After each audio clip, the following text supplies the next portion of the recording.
came of school age, my wife and I, we had to answer the question of what were we going to do with our kids in school.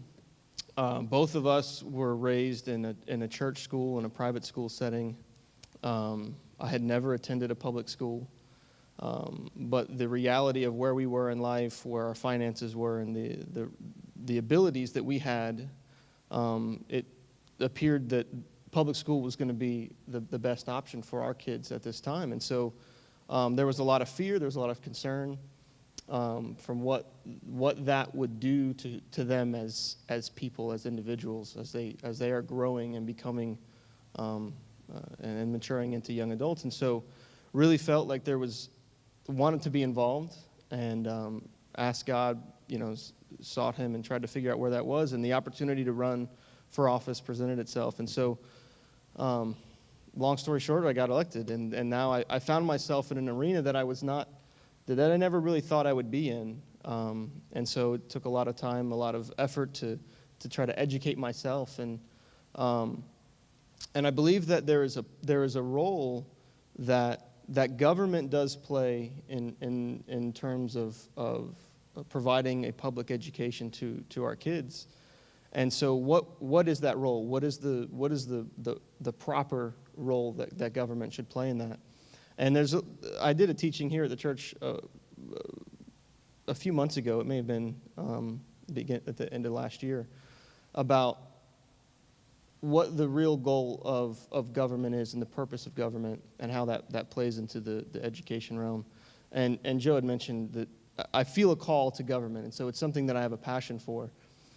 And I also have an understanding that anytime that government moves, it applies force against the citizens of that government. And so understanding the responsibility of holding a position of leadership within government, and not, you can have opinions and you can have thoughts, and then when you're sitting around the kitchen table, you can say whatever you want. But when you're seated at a board, those thoughts and those opinions matter, and they carry a lot of weight. And so understanding of, okay, God, what do you have for this? Where's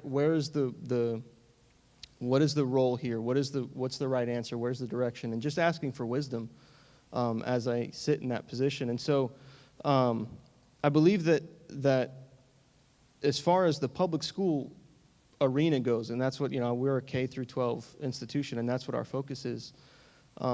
Understanding that there's a role that government plays in that, but also understanding that for some reason, as parents, we tend to think of, okay, my kids are going to school to learn, and that's the school's responsibility. And so there's this, we kind of take our hands off of it, of our children, and we think, okay, they're going to school to learn, and that's what the teacher's job is. And there's not that teaching and that educating that occurs in the house and in the home. And I think that's one of the things that I've noticed of the disconnect between what occurs in school, just learning how to read and add and subtract, the basic stuff, but the disconnect of what they're not learning at home is just to be citizens, just to be individuals, just to be people, and the skills there.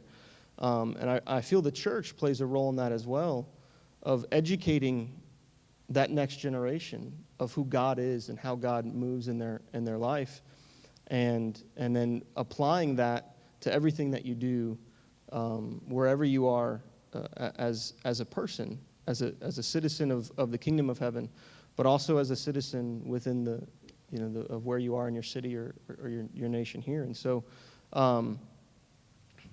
I did some studying. I did a lot of trying to figure out what that role was, and I really just began to understand that, because I had a real negative perspective of public education, and realized that it's full of people who really care about what they do. The teachers, it's rare that you find a bad teacher. I mean, they're out there. But most teachers, they love what they do. They love the kids that they're teaching. And they understand that they are imparting who they are into these kids. And for the time that they're in that classroom, they take ownership of them. They treat them as if they're their own kids, and they invest their life into them. But they're also stuck in a structure that is full of mandates from upper level levels of government. And that's the real struggle that we have, is trying to be able to make decisions that are best for the students within that classroom, but having to follow mandates that are set by state and federal government.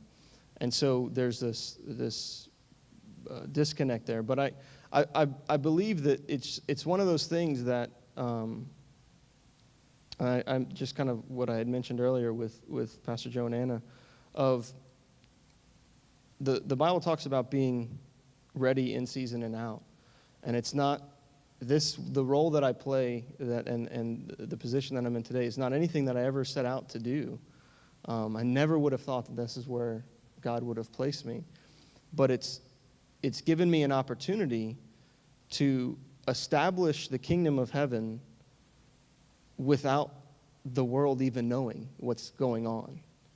And not from a preaching standpoint but just establishing principles, biblical principles, moving in wisdom, moving in what God is called me and what he's speaking to me, and being able to establish his kingdom and putting down roots into a system that otherwise wouldn't have a direct impact. And so it's amazing to see what God, the plan that he has, and the way each little piece kind of unfolds with who we are as we move forward. So that's kind of me in a quick nutshell, and I'll pass it on to Dean C.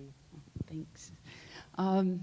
Jason's a great guy. He was actually here at MTC when I was here, and he was one of those shining stars in school. You guys know how it is when you have those and you know that there's a potential in that young man or young woman. And I feel that as we look at the mountain of education, that we need to all shift our expectations about who it is that's responsible for the mountain of education. Because whether we're involved in education or not, every believer is responsible to speak to that mountain. You know, as kind of piggybacking on what Jason said about the responsibility of the church and the responsibility of the home to train people, what we have to see is that when we're training people, we're not just educating them or training them to live a successful life here on earth. We're equipping them for all of eternity. And so if we can take a step back and see that the call of education is so much greater than teaching someone how to read or teaching someone how to understand the Bible, how to interpret the Word, but it really is setting them in place for all eternity. So I feel that one of our responsibilities as educators is to educate those who don't consider themselves educators and help them to see that they have to help us speak those words to the next generation, to the generation that's around us right now. That it's not just when you sit in a classroom or just when you're raising your children at home, but every single believer has a responsibility to begin to speak God's purpose into the lives of people and begin to speak God's purpose even into the mountain of education. One of our people here mentioned earlier today about secular humanism, and we all know how that has really downgraded education and how it is brought us to the mess that we're in today because we, the nation, has allowed secular humanism to come into place. How do we battle that? One person at a time, one school at a time. So as those who understand the significance of education, I believe that each of us also need to help others understand that though they may not be someone who is formally educating others, that indeed, if we're older than anybody, if we're a peer to anybody, we have something to say that will help influence their lives so that they can walk it out according to the purpose and the fulfillment of God. In the role that the responsibilities that I have here at CI right now, one of the things that I do is help those who are beginning to see that the people need to be trained to be effective ministers. And I have to say, this is really fun. It's a blast. You know, I've worked with developmentally disabled people. I work with behaviorally disabled kids. I've worked with K through 12 Christian education. And, you know, it's all been great, but... Why'd you wave at me when you said developmentally disabled? Shh, you weren't supposed to notice. Oh, sorry. But, you know, it's all been good, but the thing that is the greatest is when people can begin to see their purpose. And so one place that I've been working is we have a school in Bermuda. The woman who started the school has no education background at all. So we've been holding her hand for 3 years to get through one more year, and she's going to be a pro. But what's exciting about this school is the people who are attending really are middle-aged and older. And so if we're talking about all the generations, and you know, you can kind of see where they'd fit in. Most of them are baby boomers. But they are as passionate about learning the Word of God as any young people that I've encountered. And these are people who have other careers, who have other degrees. But they're coming in and they're learning the basics about the Word. We're doing introduction to the Old Testament, New Testament, Bible study methods. Dr. Tim goes there and teaches. We have a team of people who go and teach. We have some of the courses that are done here locally that are on video that go to that school, and they participate in those. And these people are from AME backgrounds, from Baptist backgrounds, from Anglican backgrounds, but they are rising up as a powerful church that's reaching out to impact the nation of Bermuda. So, you know, I appreciate what Joe and Anna were sharing, and that is that it takes all generations to get it done. So we have a different example that is a different generation that's in Singapore. I'm working with a couple who are millennials, and they're starting a training program there. And one of the things that I've noticed is probably the issue we talk about here in the U.S. with millennials is not so much an issue in Singapore. I'm working mostly with Chinese people there. There are some Indians and some Malay that also come to the school. But they don't seem to have the same challenges in communicating from generation to generation, though there are always generational challenges. If you think, you know, I don't know if you did this, but you know, in the 70s, the protests and all that crazy stuff, there were generational challenges. And so we're facing them today. But it's no greater than any challenge we've had in the past. But when we speak the truth, when we speak purpose, when the church together will begin to see that education is just about talking to the person next to them and helping them see their destiny, I believe that the church can make a difference in the mountain of education. But it's going to take each one of us engaging, reaching out to those who are round about us, and even reaching out to the schools, becoming involved with the teachers, beginning to speak, not only pray for them, but beginning to talk to them and encourage them and let them know that we do care, that they have to work within a system that may not be the easiest system, but we're going to be there to pray for them and help them through. So it's exciting to me to see what God's doing around the earth and to see those who are rising up to be trained and to be equipped. The folks in Singapore, I taught several things when I was there last time, but one of the things was our Ministering Spiritual Gifts series, which is where we teach how it is that God speaks to each person, helps that individual identify how they hear from God, and we do what we call activations and get them activated in it.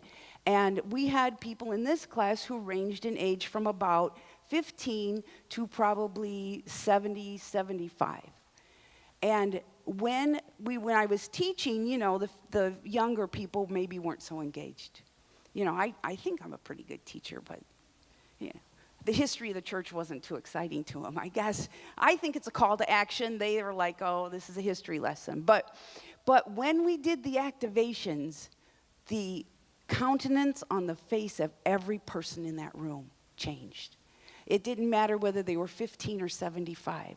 When they heard God's voice for someone else, they knew there was a new purpose. There was a fresh identity of who they were and a fresh purpose for their lives. And so as all of you are spirit-filled, apostolic, prophetic trainers, we can't neglect the significance of equipping and training people so that they can powerfully impact those who are around them. Well, that was good. Yeah, thanks for that. I don't really have a whole lot to share on this, but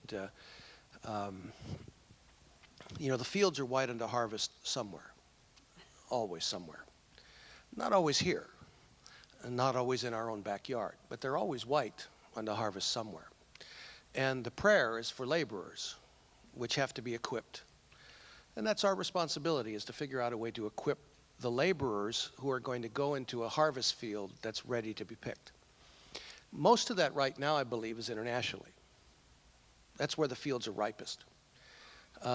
One of the things we hear all the time from people in international settings is we desperately want educational programs, training programs, that will provide for us both diplomas, degrees, preferably, if they can get it, accredited, especially a U.S. accreditation.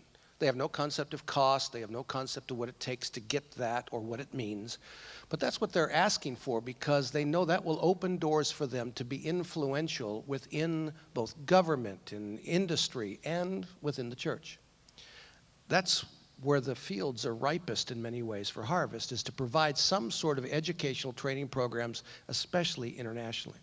That's been one of our, I don't know, frustrations more than anything else. The cost of getting accredited is astronomical. The work to get it accredited is ridiculous.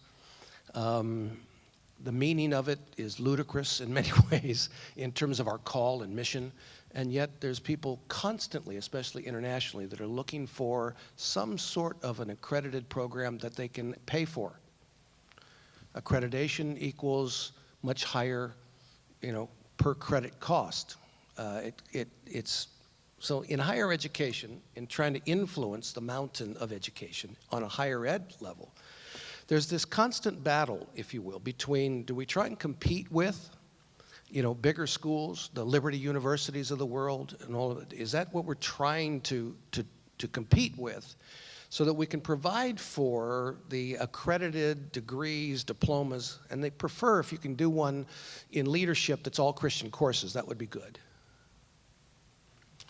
We want to learn Bible, theology, ministry, as long as the degree says business on it, because that's what will open doors for us so we can get jobs, so we can function within the culture in which we live. What they're asking for is essentially pretty much impossible to provide, but they ask for it nonetheless. And, we're trying to figure out, is there a way to provide such a thing? Or is that really our calling? Is that what we're really about? And I think, we have to be realistic about our calling and what we're really about in terms of